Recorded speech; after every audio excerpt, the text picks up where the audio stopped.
Any questions?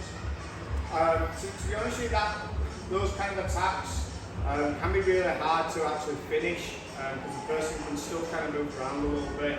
There's still a little bit of movement in the shoulder as well, because we've not really isolated the shoulder, which means that even though the arm's straight, that movement in the shoulder usually helps us find gaps and then bring that elbow close to our chest again.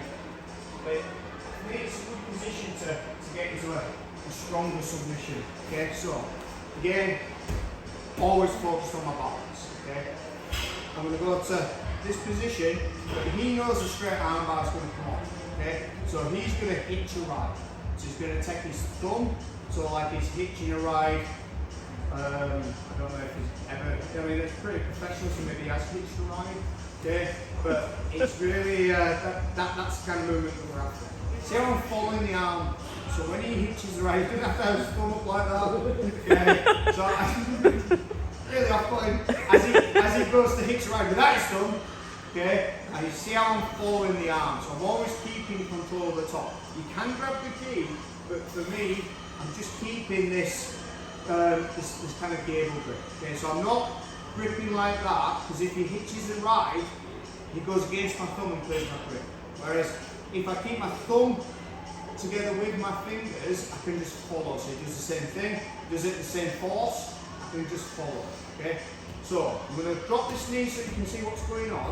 Okay, from here I'm going to switch my grip and actually grip over the top now. Okay, the reason why I'm doing that is because he can't go against my thumb. So when he hitches the ride, he turns his thumb, he goes away from the grip. When we get into this position though, okay, it's much harder for him to play the grip, because he can go that way, but he's going into my grip. He can't go any further that way. Yeah, so that he plays my grip. So this is why I like to switch in this position.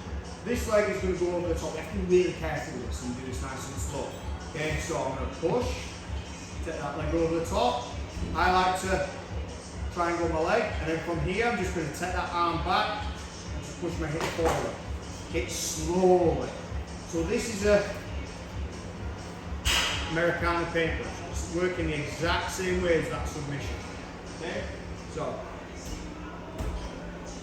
here he tries to hitch the ride. I follow. I'm going to take this leg over the top. I like to cross, you don't have to, as long as you put the heel in. And then I'm just going to move this leg back and then lift that hip up. Slowly. If anyone's got really tight shoulders, tap early. Okay? We have to do it slowly because it's a bit of an odd movement that we don't really do in our life. Yeah, so getting used to kind of doing that slowly and controlled can be a little bit challenging if we're not used to it. So please go nice and steady. If you've got any shoulder issues, don't let your partner put the hip in, just tell them not to put it in. Get that control. Give it a go. 1, 2, 3.